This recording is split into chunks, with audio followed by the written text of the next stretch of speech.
Nagbabalik na naman ang inyong tagapaglingkod ng mga balita at pawang katotohanan naman. Naging mainit nga na usapin sa mundo ng social media.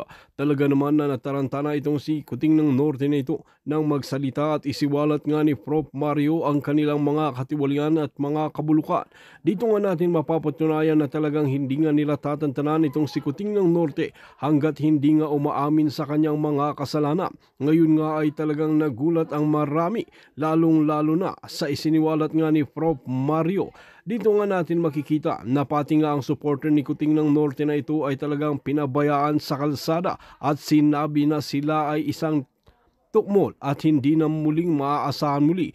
Kaya naman ang supporters nga ni Kuting ng Norte ay talagang dismayado sa ginawa niya sa kanilang supporter. Kaya naman ngayon ay nakita na nila ang tunay na ugali ni Kuting ng Norte at dapat talagang magbayad sa kanyang ginawang kasalanan. Ngayon nga ay talagang dismayado ang maraming netizen dahil sa inakala nilang pagbabago ay hindi pala nagbago ang bansa natin kung di nagmahal ang mga bilihi. Nagkaroon ng mga pulburon user at siya pa mismo ang protector at marami na naman nawawala ng mga bata, nawawala ng mga kidney, nawawala ng parte ng katawan at parang aso ang turing nila dito. Dahil nga ito sa pamamahala ni Kuting ng Norte, aminin man natin at hindi, kahit pag-aaralan natin ng mabusisi ay talagang napakahina talaga ni Kuting ng Norte na mamuno sa bansa natin. Well mga kaibigan, sana ay hindi tayo nagbubulag-bulagan at magising na sa katotohanan. Panoorin nga natin ang buong video. At kung bago ka lamang sa aking channel, huwag kalimutan i-click ang subscribe button at notification bell para lagi kang updated sa ating mga bagong video. At para sa sulit viewers natin dyan, maraming salamat sa walang sawang pagsuporta. Bukas po, expected na yan. Talagang dadagsain po yan ng libo-libong tao po. Baka milyon pa yan, baka umabot pa ng milyon, hindi natin alam. Diba? Kasi po, ang 100K, expected lang po yan mga kaibigan. No? Parang estimated crowd. So, dadami pa yan. No? Sa actual talaga na ano guys, dadami pa yan. Okay? Ito po, panoorin lang po natin yung update guys, no? Para po bukas. No, wala tayo na-receive na threat sa ito ang seguridad, ma'am. Ang ilang nato nga matag-usakan nato, ma'am, no, sa mo-join sa rally. Magbinantayon kita kanunay sa ito ang palibot. Ikinahanglan yun sa security forces ang tabang o ang operasyon para maprotektahan nato ang atong syudad.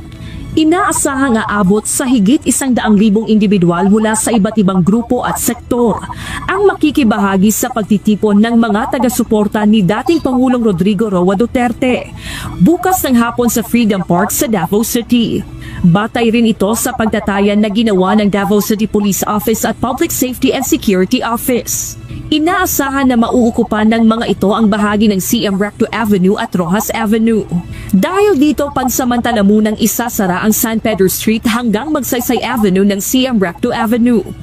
Ganon din sa Quezon Boulevard hanggang Sibangoy Street ng Rojas Avenue, simula 1:00 ng hapon hanggang sa matapos ang aktibidad bukas. Ayon kay DCPO spokesperson Police Captain Hazel Tuazon, nasa 1,800 police personnel ang ide-deploy. Bukod pa sa iba pang security clusters na tutulong sa pagpapanatili ng peace and order. And prior to the activity from mag-start 3 p.m. Hangtod 10 p.m. ang sa gabi o mga adlaw. Before around 12 noon, mag-deploy na ang ato ang Davao City Police Office sa mga personnel sa ilang designated areas para mag-check before mag-start ang mga activity. Natay mga proactive security measures na ginabuhat ma'am kay naputi mga contingency plan just in case ay mga scenarios na walang nato gina-expect. So inaandaman na po na ma'am no in coordination with our partners no. Paalala ng pulisya sa... Dami pa nga kaibigan, 100K ang expected po bukas guys. Yung mga taga Davao dyan, no? Excited na po kayo. Alam ko, lahat kayo excited. Kami rin, excited na rin kahit wala kami sa Davao eh. Pero ramdam na po namin, no? Ramdam na po natin guys. Itong celebration po ng birthday po ng ating mahal na Tatay Digong. Tatay ng Bayan. Ayan po, no? So 100K guys, imagine niyo mga kaibigan. Paano pa yung sa ibang lugar pa na Pilipinas? Paano pa yung iba pang mga yung mga iba pang mga nagrarally sa ibang mundo, sa ibang lugar, sa abroad, 'di ba? Andiyan yung Japan. Marami sa Japan. Lalo sa Hong Kong, marami din diyan. 'Di ba? Sa may Netherlands, nako. Dadagsain din yan sigurado sa may ICC, no? Sa The Hague. Sigurado ako dyan. Yeah, it's going to be a RevGov Global. Oo. People Power Global po ang tawag dito, guys. Hindi lang po sa Pilipinas. First time po ito mangyayari, guys. People Power Global. Ha? RevGov International. Hanep? Ibang klase talaga si Tatay Digong, no? Ewan ko lang kung hindi sila kakabahan dito. Ewan ko lang po mga kaibigan kung hindi po sila matataranta dito, guys. Baka siguro baka hindi na siguro sila nakakatulog. Sa bagay, hindi naman talaga siya natutulog. Sabi nga niya, hindi siya natutulog eh. 'Di ba? Sabi niya, hindi pa ako natutulog, wala pa akong tulog. At hindi na kami natutulog. Okay, tingnan natin bukas kung ano po ang magiging outcome itong napakalawak na rally sa buong mundo po. No? Tuloy po natin guys ang ating update. Mga dadalaw sa pagtitipon, huwag nang magdala ng backpack. Iwasan din ang pagdadala ng matatalim na bagay. Tiyaking transparent ang dadalhing lagayan ng inumin upang hindi maabala at agad makapasok sa nakatalagang control border. Ma'am nga ang Davao City is natay best practice diri ma'am kanang ginatawag nato og kanang culture of security. Kung nay makita, magsalita, mag-report sa atong mga kapulisan and other uniform personnel. So ato gina-remind nga bawal ang backpacks, and then kung dili maiwasan ma'am madala na nila, pipili nila ma'am sa saktong nga lugar, dili sa dapin-dapin lang. Dahil sa babago-bagong panahon, pinapayuhan ng sobisya ang mga dadalo sa rally na wag lang isama ang maliit na baka at manatili na lamang sa bahay kung may sakit. Madaman may mga naka-standby na ambulansya, mas mahalaga pa rin ang pangangalaga sa kaisuba. Pinapayuhan din ang mga dadalo sa pagtitipon na alamin ang city ordinances ng Davao City. Ano lang guys, no? Mag-ano lang po tayo, mag-announcement lang po tayo guys ha, para lang po ito sa lahat, no? Para po sa safety natin guys. Ang sabi po sa balita mga kaibigan, mas maganda po wag na kayong magdala ng backpack. Yan po ang sinabi guys. Kung magdadala daw kayo ng backpack mga kaibigan, mas maganda daw transparent. Tsaka yung lagayan daw ng tubig guys, kailangan daw transparent. Para hindi daw kayo para wala na daw problema, para tuloy-tuloy yung pasok nyo. Kasi guys, delikado kasi pag hindi siya transparent eh. Hindi nakikita ko ano yung dala mo eh. Para lang po sa safety nating lahat mga kaibigan. Dahil ito po isang malawakang, or ito po, massive kasi ito guys, malaki talaga to, no? Siguro tayo, siksikan po ito mga kaibigan, kaya mas maganda, safety po kayo. Okay? Yes, RevGov Global for Guinness World Record. Oo, tama po. Ito po ang katapusan ni Bangag mga kaibigan. Ha? Bukas po ang katapusan ni Bangag. Malalaman po natin yan, ang resulta. Upang maiwasang magkaroon ng problema o maantala sa kanilang aktibidad. Ayon sa Facebook post ng PDP Laban, sabayang gagawin ang rally at motorcade sa iba't ibang bahagi ng bansa at abroad bilang global tribute sa dating Pangulo. At ang lahat ng makikibahagi rito ay magsusuot ng kulay green. Ayon sa DCPO, inaasahang ang Solidarity Rally ay matatapos hanggang alas 10 ng gabi. Gladys Tuwabi. Ayan po mga kaibigan, hanggang alas 10 ng gabi ang tapos niya guys. So lahat po no, in-advisean po na magsuot po ng green para ma-identify po kayo guys na part po kayo doon sa rally no. Pwede naman siguro may konting may mga print siguro basta kulay green.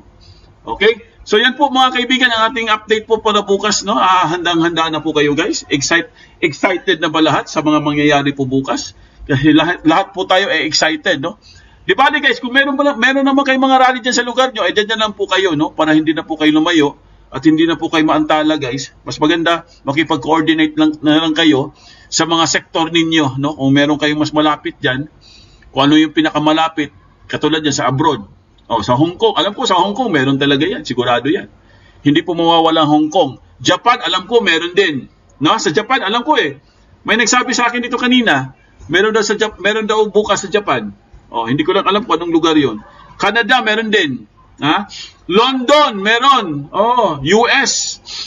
At marami pang parts sa buong mundo ay makikilahok po sa 80th birthday po ng ating former President Duterte mga kaibigan. Yan po ang ating update. Napakaganda ito guys. First time, no? First time in history. Kumbaga guys, wala pong nangyaring ganito Kahit sa mga ibang lugar, Wala pong nangyaring ganito, guys. Wala pang nangyari na simultaneous po, sabay-sabay lahat, na ipapalabas po sa isang live. No? Alam ko live to no? Isang live yan. Sabay-sabay po yan, guys. Live, simultaneous. Sana po maganda po ang mga connection natin bukas, no? Sana po hindi nila isabotage ang ating mga connection. Kasi the last time, guys, sinabutahe po yung mga connection natin, di ba? Kaya yung mga live, putol-putol mga kaibigan, para pong nilagyan nila ng parang nilagyan nila ng jamming Kasi hindi mo maintindihan bakit humihinto-hinto yung live tapos minsan napuputol. Siyempre, pag naputol na yan, babaguhin mo na naman. Ibang live na naman yun. So, ang live, putol-putol. Hindi talaga siya tuloy-tuloy na live. Kung mayroon naman siyang tuloy-tuloy, guys, medyo nagbe-blurred siya. Kasi po, pag nagbe-blurred yan, mga kaibigan, ibig sabihin, may interference yan. Baka hinaharangan po ang mga connection. So, sana po bukas, mga kaibigan, tuloy-tuloy po ang ating live, no? Hindi po mapuputol. At syempre, guys, lahat naman tayo excited, no? Maghanda na po kayo. Maghanda na kayo ng mga pagkain nyo, mga tubig nyo. Kasi tuloy-tuloy po ito bukas, mga kaibigan. Okay? So yan po, guys. No? Punta na po tayo sa iba nating topic. Ito po, may papakita lang ako sa inyo, guys. Ano pong nangyari, no? Ano pong nangyari kay Butangera, mga kaibigan? Bakit po siya nagkaganito, guys? Pabida-bida na naman. Bakit po pabida-bida na naman itong si Ayan po, mga kaibigan. Grabe talaga itong pabida-bida na to. Ano pang nangyari sa kanya? Basahin po natin sa balita.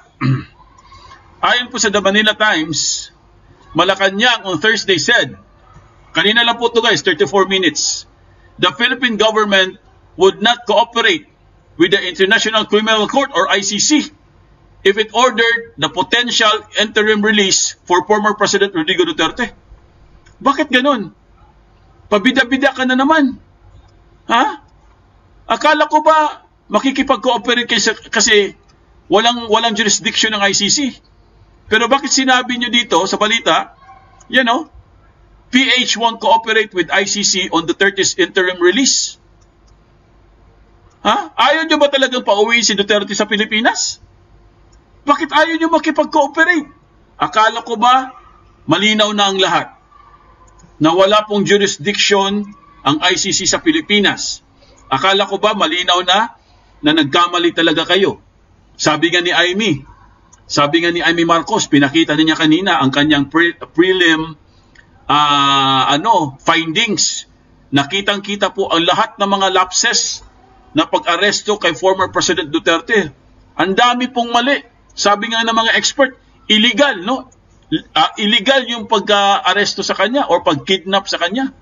Di ba? Walang legality. Pero bakit po dito sa balita, guys, sinabi po nitong si Butangera na hindi daw sila makikipag-cooperate sa ICC with regard sa kanyang potential interim release. Ibig sabihin, guys, mahihirapan po si Tatay Digong para makakuha ng interim release pag hindi sila nakikipag-cooperate. Masyado talagang bida-bida to. Di ba? Bakit sila ganun? Dapat makipag-cooperate kayo kasi nga, akala ko ba ayaw nyo, kumbaga, kinlaro nyo na wala nga talagang jurisdiction ng ICC. Ngayon, may potential para makalaya siya.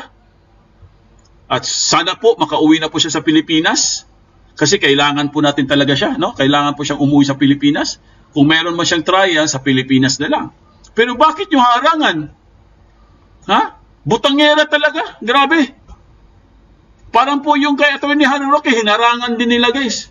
Ang alam ko, hinarangan din nila Padinay-dinay pa sila. Hindi daw nila hinaharangan ang application ni Atty. Harry Roque for asylum. Pero, lumabas din ang katotohanan, guys, Umamin din sila na hinarangan po nila, guys, ang application ni Atty. Harry Roque. Tapos, eto naman ngayon, haharangan daw nila ang potential interim release ng ating former President Duterte. Ano ba talaga? Ang gulo-gulo nyo. Wala kayong isang salita. Di ba? Dapat po hindi nyo naharangan. Kasi yan na lang ang gusto ng tao eh. Mabigyan siya ng kalayaan. Di ba? Ibang klase talaga itong mga to.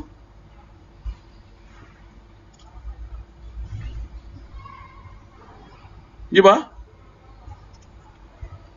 Bakit kailangan pangharangan? Ito, basahin po natin guys.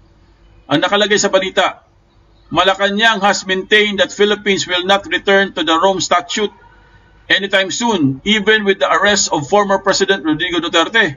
However, calls for his interim release have surfaced. For the National Criminal Court spokesperson Fadi El Abdallah, the decision on Duterte's interim release depends on whether the Philippines agrees to the terms set by the ICC. In a press briefing on Thursday, Palace Press Officer Castro emphasized that agreeing to these terms would signal cooperation with the ICC, which goes against the Duterte family's position in the Supreme Court. I believe the family of former President Duterte asking for praying from the court or from the Supreme Court that the government should not cooperate with the ICC. So it means that if we will not cooperate with the ICC, even that prayer or even that manifestation of the ICC, we will not take cognizance of that. She explained that although it's hypothetical, if ever the government would express its intention to cooperate with the ICC, it would expose Duterte's family into the ICC investigation. So ibig sabihin mga kaibigan, ang gusto niyang sabihin dito guys, ang gusto niyang i-point out dito mga kaibigan, dahil hindi na daw tayo membro ng ICC, so hindi sila makikipag-cooperate. Ngayon pag nag-request po ng potential interim release, hindi rin sila magkikipag-cooperate. Mga buang dyan. Di ba? Mga buang yun, no? Anong klase pag-iisip yan? Kasi iba naman yung interim release eh. Di ba? Ang interim release po mga kaibigan, para pong bail yan. Di ba? Para siyang bail. Huwag na nilang pakialaman yan kasi po, lahat naman ng mga akusado guys ay meron pong karapatan sa bail or may karapatan po mag-apply ng interim release. Kasi pag nag-granted yan guys, si Pangulong Duterte po ay mapapakawalan na po siya guys, no? Makakalaya na po siya doon sa ICC. Either pwede siyang tumira sa Netherlands, kukuha siya ng condominium doon, or pwede rin iuwi siya sa Pilipinas at dito na lang po siya lilitisin mga kaibigan. May mga ganong exceptional eh. Hindi ko lang alam kung yan talagang set up. Pero pag sinabi kasi interim release guys, para din niyang bail, piyansa, kung sa Tagalog pa. Magpapiyansa siya. Diba? Talagang niya, grabe, pabida talaga. Lahat na lang gusto niyang Diba? Ano kayang, ito talaga, ito siguro utos sa kanya yan no? So bagay, sabi nga nila, attack dog, ano bang trabaho ng attack dog? Diba? Lahat kokontrahin niya. Araw-araw siya magla-live, araw-araw siya magpo-presscon. Lahat ng sinasabi natin, kukontrahin niya po, mga kaibigan. Ay, nako. Ay, nako, Diyos ko miyo, Marimar. Ang hirap. Di ba? Ito po, mga kaibigan, punta sa iba nating balita, guys. Pakinggan na po natin itong, ano ba to? Ito po.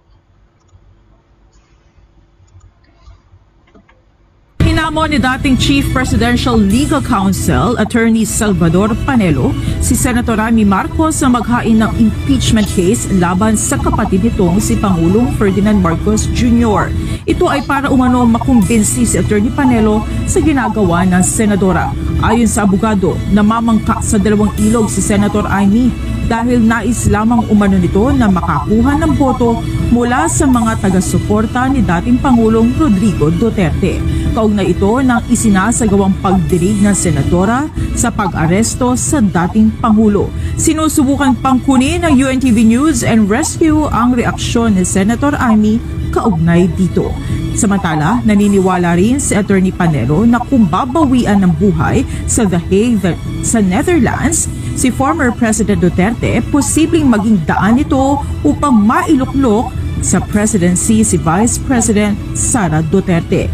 Kasalukuyang nakadetine sa International Criminal Court o ICC si former President Duterte matapos isuko ng Philippine government dahil sa kasong crimes against humanity.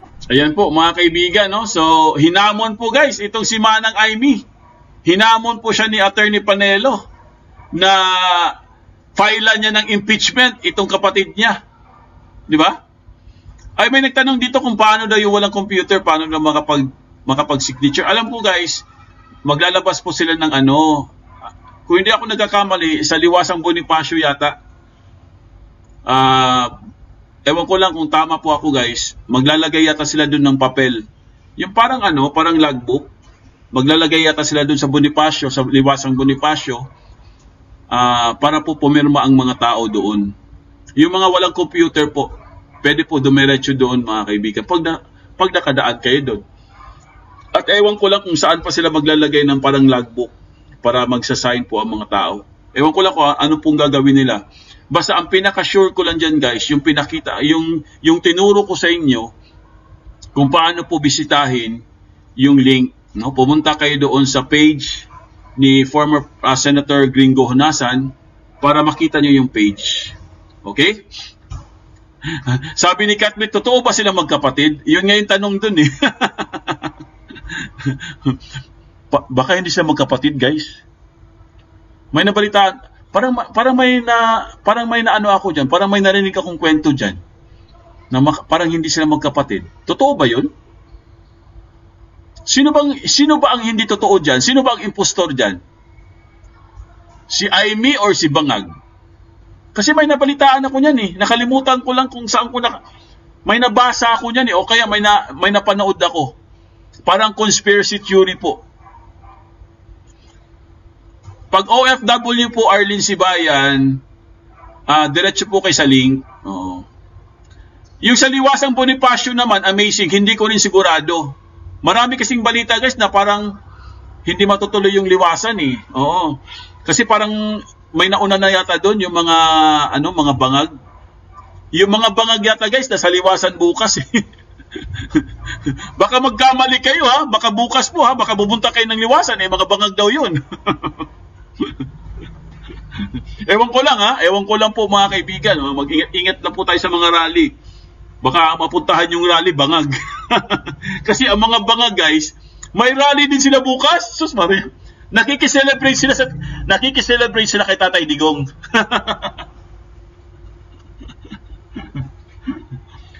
Regina Enorido, hindi po pwede dito sa live natin po, no? Pasensya na po. Puntahan niyo na lang po si Gringo Honasan. No, puntahan niyo na lang po. O kaya paano ba 'yan? Sige, basta bukas guys, bukas. Sige, subukan kong ibigay yung link kay Adele na lang. Oo, kay Adele.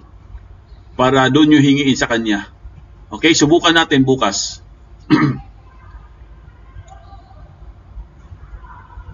Yung sa Paco, sigurado po yun. Oo, kasi sa Paco guys, parang nakasarado yun eh. Oo.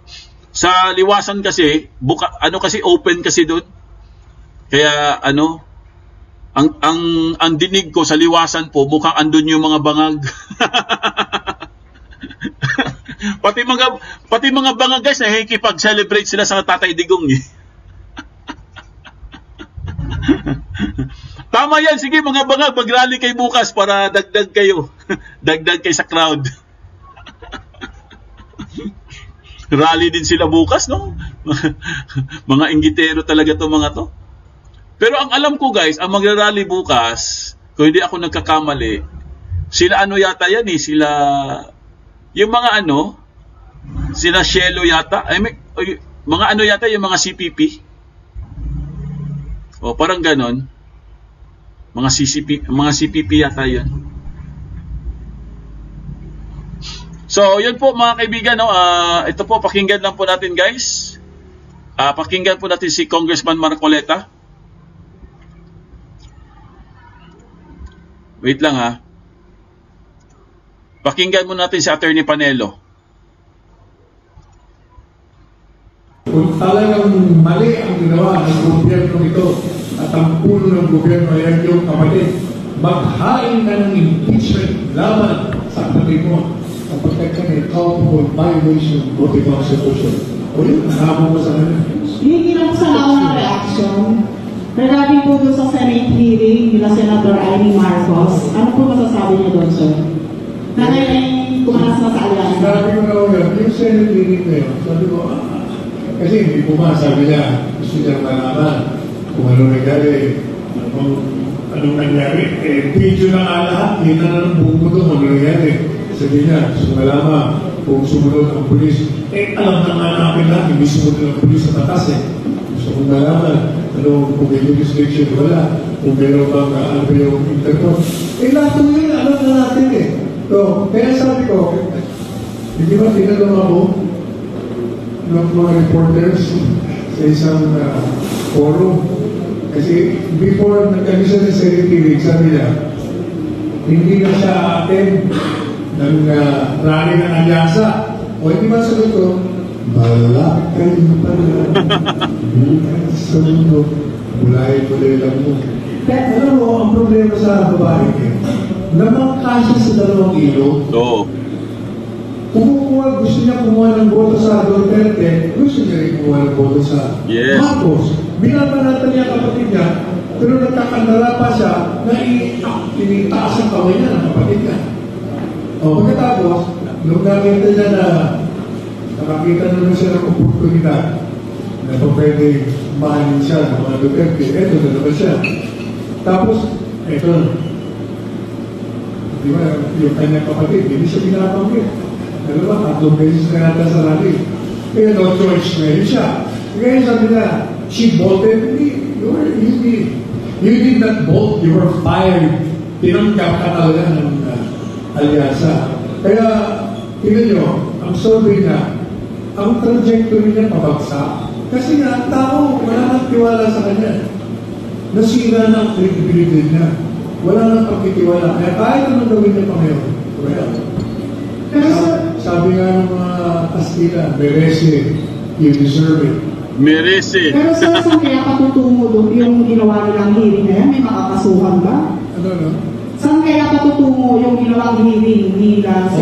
May makakasuhan po ba? Sa programa ko, sa SMN, sabi ko sa kanya, publicly, pati sa TikTok, Senadora, kung gusto mo akong maniwala sa'yo, yung ginagawa mo, demanda mo. Ikaw mismo mag-demanda ko sa mga pulis na lumabang ng batas. Number 1. Number 2, kung talagang mali ang ginawa ng gobyerno nito at ang puno ng gobyerno ay ang iyong kapatid, maghain ka ng impeachment laban sa kapatid mo sapagkat kami culpable violation of the Constitution. Ayan po, klaro po ang sinabi ni Attorney Panelo, guys, no? Culpable violation. So, pwede po siya maghain ng impeachment sa kanyang kapatid. At, idemanda niya lahat ng mga pulis na nangialam doon sa, sa Villamor Air Base. Idemanda niya. Kung talagang, kung talagang galit siya sa paghuli or sa illegal arrest kay Tatay Digong, ay idemanda niya. Bukas, idemanda niya. Ano ba bukas? Friday, inimanda niya, ipakita niya kagad. Para sa Lunes, malalaman na natin. Ganun lang. Di ba? Kung talagang sincere po siya sa kanyang panawagan. Kasi ang panawagan niya, guys, doon sa Senate hearing na yon, kasi pinakita po niya kanina yung tinatawag na initial result or yung parang preliminary findings doon sa hearing nila. Lahat naman na nakalagay doon, guys, puro violation po. Matindi po ang violation ng kanyang kapatid. Kaya po, kung talagang gusto niyang patunayan sa atin na siya po ay sincere na galit sa paghuli kay Tatay Digong, ang hamon sa kanya ni Attorney Panelo, maghain ka ng impeachment para sa kapatid mo. Yun ang pinakamaganda. At idemanda mo lahat ng mga pulis na yun. Oh, alam nyo na kung sino yun, si General Torre, ibinimanda mo. Si General Marbil, ibinimanda mo. At iba pa, at marami pa doon. Kasi wala naman talagang nakitang wala naman talagang nakitang NBI doon eh. Walang NBI, walang Interpol. Wala. Zero. Kaya meron po silang pananagutan. Di ba? Kasi ang sinasabi po guys, namamangka siya sa dalawang ilog. Kaya nga tawag sa kanya mangga eh. Di ba? Isa siyang mangga. Kasi mahilig siya manggamit. Ngayon, ipakita niya sa atin or patunayan niya sa atin na siya po ay talagang sincere sa kanyang naramdaman sa ating former President Tatay Digong. Kasi hindi lang naman siya guys eh. Pati tayo, pati yung mga ibang mga kababayan natin sa abroad, may video naman yan, kitang-kita naman sa video, kitang-kita naman kung paano hinara si Duterte, kitang-kita naman paano hinila. Di ba? May video yan, hindi naman magsisinungaling yung video. Kung paano inaresto ni General Torre si Duterte, kitang-kita po yan. Oh, ano pang gusto niya? Di ba? Kaya this time, hamunin din natin siya, hamunin din natin si Senator Amy Marcos na, Madam, para hindi po kami magalit sa iyo. I-impeach mo si BBM! Yay!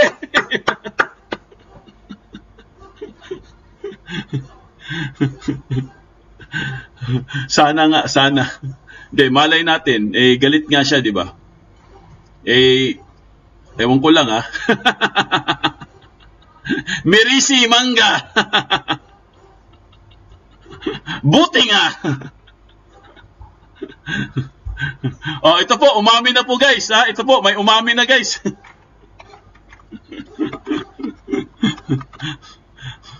Oh, ito, ipakinggan muna natin tong, ano ba pangalan nito? Isa pa tong pasaway eh. Hindi daw siya nagsinungaling. Ulitin nga natin. Ano sinabi niya, guys? Oh. Once again, one more time, Pudinet, one more time. Hindi daw siya nagsinungaling.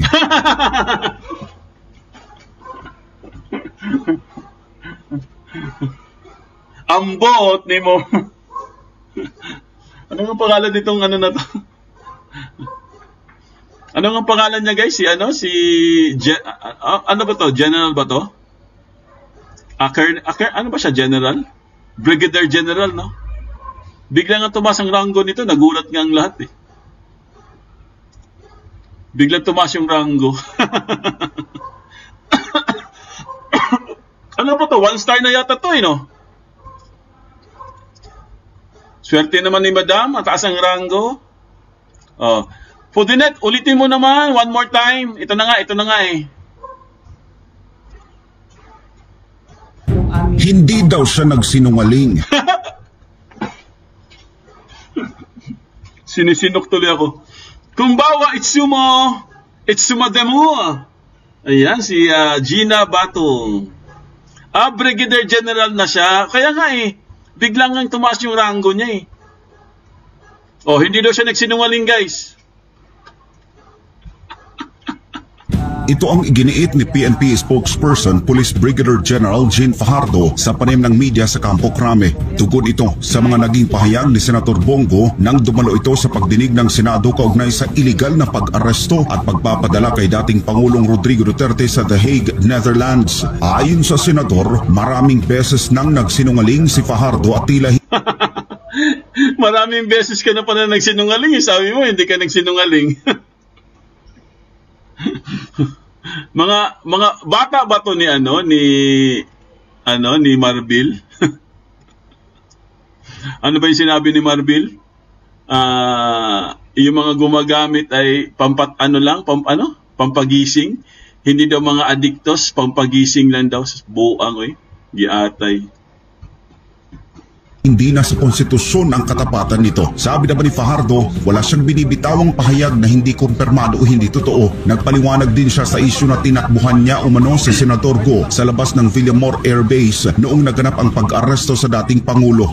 Matatanda ang mismong si PNP Chief General Romel Francisco Marbil ang nakita sa lugar habang ang operasyon naman ay pinangunahan ni CIDG Director Police Major General Nicolas Torre. Nung aming encounter po doon sa airport, ay alam po niya yon na nung tinanong po niya kung po pwede po silang sumunod po doon sa Villamor Air Base ay sinagot ko po siya at sabi ko, I'm sorry sir, I don't have any authority to grant your request because hindi po ako ang nagdi-decide po, and in fact he asked me sino po si Chief PNP po, but however po ay umalis na po si Chief PNP. In fact I was supposed to join the Chief PNP doon po sa convoy po, pero umalis po yung sasakyan. That was the main reason kung bakit nakita po ako doon sa CCTV na tumatakbo para habulin po yung convoy po ni Chief PNP at ayun pa, kaya pala siya tumakbo kasi hinahabol daw niya si Marbil. Ay, ikaw naman talaga, oh. Ito naman si Bongo, oh. Los ni mo, oy. Bulahin yung lelang nyo. Sabi nga ni Panelo, bulahin mo lelang mo. Los yung mga tawhana, yung mga giatay, biya ninyo, mga sinungaling. Nagka-utal-utal ka nga. O nga, utal-utal nga siya, mali-mali. Since yung sasakyan ko po nadala ay malayo po yung pinagpaparkan, but there was no intention to ignore, even disrespect po ang ating mahal na senador. Samantala, iginit din ng PNP na hindi sila nagsisinungaling kaugnay sa mga pulis na umunoy nakitang umiiyak para kay dating Pangulong Duterte. Ayon kay Fajardo, wala umanong pulis na umiyak sa lugar. Pawis lamang ito dahil sa mainit na panahon at makapal na uniforme ng mga pulis. Sa kabila ng ginawang pagdinig sa nangyaring pag-aresto kay dating Pangulong Duterte, mas marami pa rin ang hindi kumbinsido sa proseso ng pagdakip at ang mabilisang pagpapadala nito sa kamay ng mga dayuhan. Matatanda ang marami ang kumontra sa ginawa ng PNP, lalo na sa sinasabing paglabag sa Article 59 ng Rome Statute. Wala ring sapat na panahon ang kampo ni Duterte para gamitin ang kanilang legal remedy, kabilang na ang constitutional rights ng akusado. Bukod pa rito, walang inilabas na ICC warrant. Isang diffusion letter lamang mula sa Interpol ang natanggap ng pamahalaan. Bot-boton, maning babayan. Bot-boton! Bot-bot ni mo day, oy. Ambot lang, galus-los lang si Inday. Ay, nako, mga bot-boton. Oh, wala daw umiiyak. Ano ngayon kung may umiyak? Anong masama sa iyak? Di ba? Masama ba umiyak? Bakit kailangan pa pati pag-iyak? I-deny ninyo. Di ba? Ano ngayon kung umiyak? Bawal ba umiyak? Kahit pulis ka, bawal ba umiyak? Bakit pati yung pagpahid ng kanyang mata ay sinasabi nyo na wala namang umiiyak? Ano lang yan? Pawis lang yan. O sige, pawis lang nga. Pero bakit pati yun? Bakit kailangan mo pang i-mention? Di ba? Hindi ba dapat mahayaan nyo na lang? Kung pawis man yan, luha man yan, or lumuha man siya dugo, or naglaway man siya, dapat hindi mo na sinasama yan, madam. Kasi personal ano na nila yan eh. Kung umiyak sila, di okay. Ano ngayon kung umiyak? Paano kung naawa talaga sila kay Tatay Digong ng mga panahon na yon? Dahil inutusan nyo sila ng mali. Wala ba silang karapatang umiyak? Di ba? Ito po, nagtatanong lang po tayo ha, kasi hindi ko lang maintindihan bakit po pati yung iyak pinagbabawal nila. Ha? Pati ba naman iyak ng isang tao, isang babae, bawal? Di ba? Hindi po pwedeng hayaan na lang natin kung ano yung nakita nyo. Kung ang sabi ng mga netizens umiyak siya, di okay. So be it. Umiyak siya, sige. Kung umiyak siya, dahil sa kanyang yun, tao lang siya eh. Hindi naman sila mga robot. Di ba? Hindi po siya, para sa akin po, okay lang po yun. Kahit umiyak siya or hindi man siya umiyak, wala tayong pakialam dun. Kasi kung talagang may feeling sila na ramdam nila na hinarangan nila si Tatay Digong na walang kasalanan yung tao, syempre maiiyak ka talaga. Sino ba mang hindi maiiyak? Mga babae yun eh. 'Di ba? Yung mga nagharang doon, mga babae karamihan doon eh. Naluoy sila ba? Naluoy sila kay Tatay Digong. Masama din na maluoy. Ha? Hindi pala pwedeng maluoy? 'Di ba? Ano ngayon kung naluoy sila, naiyak sila, di emotional sila. Iyak lang mo, mga buang. Ambot sa inyo eh.